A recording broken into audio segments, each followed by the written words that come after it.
تو علم رہنمائی کرتا ہے اور عمل منزل تک لے کر کے جاتا ہے۔ علم راستہ دکھاتا ہے اور عمل منزل تک لے کر کے جاتا ہے۔ اب ہمارے پاس علم آ گیا تو اب اس علم کے ساتھ ہمارے لیے کتنی چیزیں ضروری ہیں،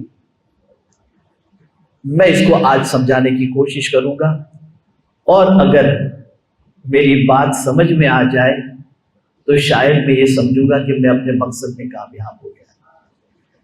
علم کے ساتھ یعنی تعلیم یافتہ کے لیے، ایجوکیٹڈ کے لیے 4 چیزیں ضروری ہیں۔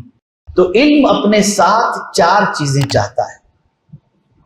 ہر تعلیم یافتہ کے لیے یہ 4 چیزیں اس کی زندگی میں نیسیسری ہیں۔ اگر یہ 4 چیزیں ایجوکیٹڈ کے پاس نہیں ہیں تو نام کا تو ایجوکیٹڈ ہو سکتا ہے، کام کا ایجوکیٹڈ نہیں ہو سکتا۔ Number 1 confidence. آپ کو پورا کانفیڈینس ہونا چاہیے، اس لیے علم والا جب بولتا ہے نا تو یقین کے ساتھ بولتا ہے، شک کے ساتھ نہیں بولتا، کانفیڈینس کے ساتھ بولتا ہے، اگر مگر والی بات نہیں کرتا۔ اسی لیے پروردگار کے پیارے حبیب صلی اللہ تعالی علیہ وسلم جو کہہ دیتے تھے اس قول کے حوالے سے یہاں تک کہ حضور کے دشمن بھی مان لیتے تھے کہ محمد صلی اللہ علیہ وسلم نے کہا ہے تو یہ بات یقینی طور پر صحیح ہے۔ اس لیے کہ جو صاحب علم ہوتا ہے اس کی بات اٹکل والی نہیں ہوتی، کانفیڈنس والی ہوتی ہے۔ اور کانفیڈنس کب ہوگا؟ جب صحیح معنوں میں آپ کے پاس ایجوکیشن آپ کے پاس ہوگا، تب آپ کانفیڈنس سے بات کر سکیں گے۔ تو نمبر 1 ایجوکیٹڈ کے لیے کانفیڈنس ہونا ضروری ہے، اور اسی لیے قرآن نے کہا فَاسْأَلُوا أَهْلَ الذِّكْرِ إِن كُنتُمْ لَا تَعْلَمُونَ، پڑھے لکھے سے پوچھ لو اگر تم نہیں جانتے۔ تو یہ رہنمائی جو قرآن ہمیں دے رہا ہے، یہ صرف ایسا نہیں کہ آدمی اپنے آپ کو ہمیشہ یہ سمجھے کہ میں کمپلیٹ۔ ایک بہت بڑی پیاری آیت مجھے یاد آ رہی ہے، میں سمجھاتا ہوں اس کو، کہ ہر آدمی ایجوکیشن کے بعد یہ نہ سمجھ لے کہ میرے پاس ڈگری آ گئی ہے تو میں کمپلیٹ ہو چکا، نہیں۔ قرآن کہتے ہیں وَفَوْقَ كُلِّ ذِي عِلْمٍ عَلِيمٍ، ہر پڑھے لکھے پر پڑھا لکھا آئے گا یا ہے۔ یعنی آدمی خود کو کمپلیٹ کبھی نہ سمجھے۔ اگر کمپلیٹ والی بات ہوتی تو رب حضور سے نہ فرماتا رب زدنی علما۔ اور قرآن نے سرکار صلی اللہ علیہ وسلم سے فرمایا وَعَلَّمَكَ مَا لَمْ تَكُنْ تَعْلَمْ، جو کچھ تم نہیں جانتے تھے وہ سب کچھ ہم نے سکھا دیا۔ پھر بھی حضور صلی اللہ علیہ وسلم دعا کرتے ہیں اللہ مجھے زیادہ علم عطا فرما۔ اور اسی کے ساتھ ساتھ جو بات سمجھنے کی ہے وہ یہ ہے کہ علم جب آتا ہے تو کانفیڈنس آتا ہے۔ تو آپ کو اگر کوئی چیز نہیں معلوم، آپ ڈگری لے چکے ہیں اور نہیں معلوم، تو جب تک کہ آپ کو کانفیڈنس نہ ہو آپ اپنی رائے پیش نہ کرو۔ اگر آپ کانفیڈنس آپ کا ٹوٹا ہوا ہے اور ڈاؤٹ کی منزل پر ہیں تو کسی پڑھے لکھے سے پوچھ لو۔ اگر یہ مینٹلٹی رہی تو ہماری طرف سے جو قوم کو بات پاس ہوگی وہ پرفیکٹ بات پاس ہوگی۔ تو ایجوکیٹڈ کے لیے ضروری ہے نمبر 1 کانفیڈنس، نمبر 2 کریٹیویٹی۔ ایک پڑھے لکھے کے لیے یہ بہت ضروری ہے کہ وہ جہاں ہے وہیں تک رکے نہیں بلکہ مزید تحقیقات کی طرف بڑھے۔ اب میں آپ کو یہاں پر سمجھاؤں کہ اگر آج سے 50 سال پہلے کوئی شخص یہ کہتا کہ ایک ایسا انسٹرومنٹ آنے والا ہے جس سے 5000 کلومیٹر کے ڈسٹینس پر رہنے والے انسان کے ساتھ آپ بٹن دباؤ گے اور بات کر لو گے، تو آدمی اس زمانے کا کہتا ہے یار بے وقوف بنانے کی بات مت کرو۔ لیکن آج ہم دیکھتے ہیں موبائل کے ذریعے ادھر آپ نے بٹن دبایا یا ادھر آپ نے جو ہے وہ انگلیوں کو حرکت دی اور آپ کا کنیکشن ہو گیا، اور اب تو انگلیوں کی بھی ضرورت نہیں پڑے گی، منہ سے بولیں گے اور فوراً کنیکشن ہو جائے گا۔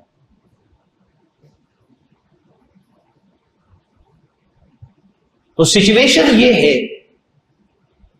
کہ آپ کی مینٹلٹی کریٹیوٹی والی ہونی چاہیے. آپ ایجوکیٹڈ ہیں نا, تو جو کچھ اب دیکھیں میڈیکل کے اندر آپ دیکھتے ہوں گے ڈاکٹرز نئی نئی ریسرچ اور اس پر مطالعہ کرتے رہتے ہیں, اسٹڈی کرتے رہتے ہیں کہ نئی میڈیسنز کون سی آئی, اس کے لیے کون سی, تو کبھی انسولین سے نکال کر ٹیبلٹ کے اوپر لے آتے ہیں, کبھی کس سے. جن بیماریوں کا کل تک کوئی علاج سمجھ میں نہیں آتا تھا, آج ان بیماریوں کا علاج ہمارے سامنے ہے. ایجوکیٹڈ کے لیے ہے, کریٹیوٹی مینٹلٹی اس کی ہونی چاہیے. ہمارے مسلمانوں کی پوزیشن یہ ہے, بلکہ مسلم کنٹریز کی سچویشن یہ ہے کہ پوری دنیا میں آج مسلم کنٹریز کی کوئی ایسی کریشن ایسی نہیں ہے جو پوری دنیا کی ضرورت بنی ہوئی ہو. آج ہمیں سوئی سے لے کر ہر چیز دوسری کنٹری سے یعنی غیر اسلامک کنٹری سے لینی پڑ رہی ہے. میں یہ نہیں کہتا کہ آپ نہ لیں, لیکن یہ کریٹیوٹی کی مینٹلٹی نہ ہونے کی وجہ سے آج ایک ایک چیز کے ہم دنیا کے محتاج بن کر کے بیٹھے ہوئے ہیں. ایجوکیٹڈ کے لیے کریٹیوٹی کی مینٹلٹی ہونا یہ بے پناہ ضروری ہے. اب تیسری چیز کی طرف آتے ہیں, کیریکٹر. ایجوکیٹڈ کے لیے کیریکٹر کا پرفیکٹ ہونا ضروری ہے, ورنہ دنیا کیا کہے گی یہ پڑھا لکھا جاہل ہے. اب کیریکٹر کس کو کہتے ہیں, کیریکٹر کس کو کہتے ہیں؟ تو میرے پیارے آقا صلی اللہ علیہ وسلم کے پیارے دیوانوں, کیریکٹر کو سمجھنا ہے تو یوں سمجھیں کہ ابو جہل کے پاس کوئی ڈگری کی کمی نہیں تھی. وہ اپنے زمانے کا ابو الحکم تھا, جج تھا. وہ جب بھی مکہ مکرمہ کے اندر کوئی کیس ہوتا تو اس کے پاس لوگ آتے تھے کہ بھئی تم فیصلہ کرو, لیکن اس کا کیریکٹر صحیح نہیں تھا.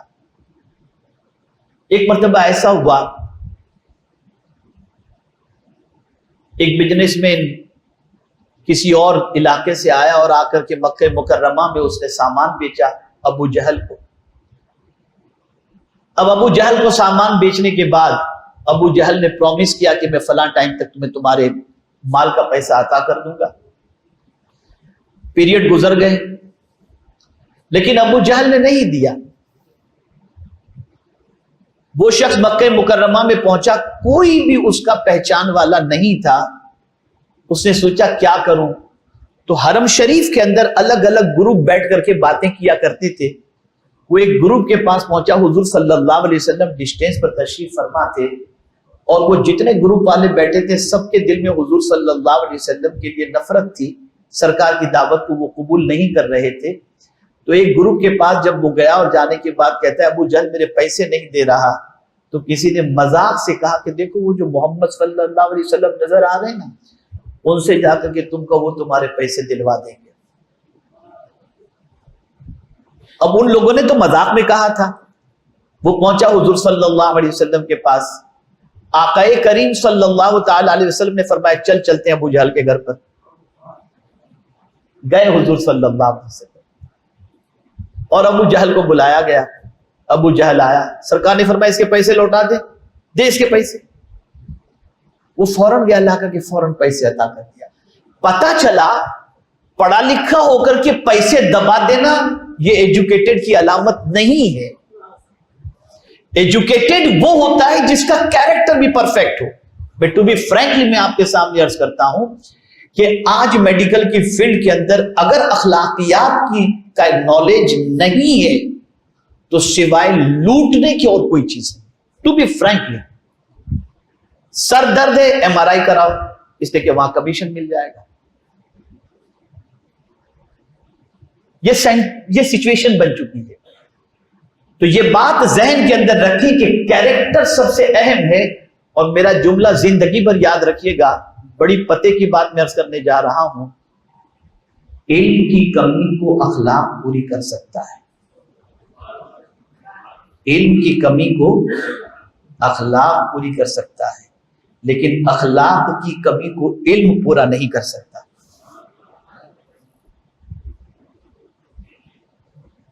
اخلاق کی کمی کو علم پورا نہیں کر سکتا.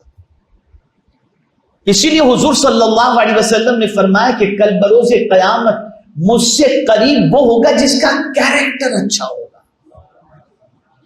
اور اس وقت پوری دنیا کے اندر، اب جو بات عرض کرنے جا رہا ہوں ذہن میں محفوظ رکھیں، اس وقت پوری دنیا میں جہاں سے اچھے انسانوں کا پروڈکشن ہوتا ہے وہیں جگہ، اسی جگہ پر اس وقت کیریکٹر تباہ کیا جا رہا ہے.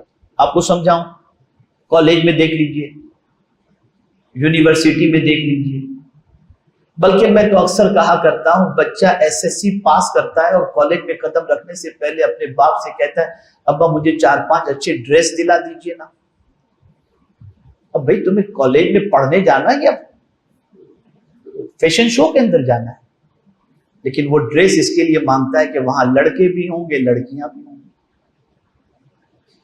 اور پھر وہاں جانے کے بعد جو کچھ ہوتا ہے وہ کسی سے چھپا ہوا نہیں.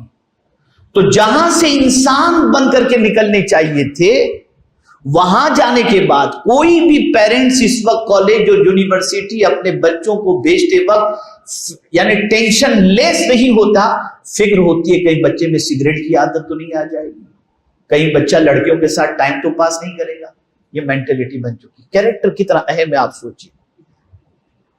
ابھی میرے پاس کل ہی کی بات ہے، ایک بچہ سڈنی پڑھنے کے لیے جا رہا تھا، ملنے کے لیے آیا. میں نے اس سے صرف ایک ہی جملہ کہا، میں نے کہا بیٹے ایک بات ذہن کے اندر رکھنا، یہ تمہارے والد صاحب ہیں، بہت محنت سے انہوں نے پیسے جمع کیے اور تمہیں سڈنی پڑھنے کے لیے بھیج رہے ہیں. بس یہ بات ذہن میں رکھنا کہ وہاں کچھ بھی تم کرتے ہوگے تو تمہارے پیرنٹس تو نہیں دیکھ رہے لیکن خدا دیکھ رہا ہے. اس سوچ کے ساتھ تم جانا، کچھ بھی کرو تو تم سوچو خدا دیکھ رہا ہے.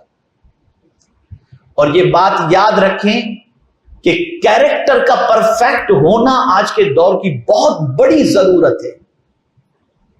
اس لیے کہ ہم اس وقت 5 قسم کے وار کے اندر ہیں، 5 قسم کی جنگوں کے اندر ہیں. نمبر 1 ایجوکیشن وار، نمبر 2 پولیٹیکل وار، نمبر 3 پروپیگنڈا وار، نمبر 4 اکنامیکل وار، اور نمبر 5 کیریکٹر وار. اکنامیکل وار کے اندر ہم ہار گئے، ایجوکیشنل وار میں دنیا سے بہت پیچھے ہیں،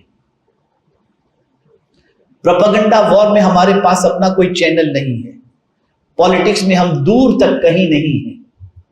اب لے دے کے ہمارے پاس ایک کیریکٹر رہ گیا ہے اور اسی کیریکٹر کو خراب کرنے کے لیے پوری دنیا کوشش کر رہی ہے کہ اس جنگ کے اندر بھی ہم مسلمانوں کو شکست دے دیں.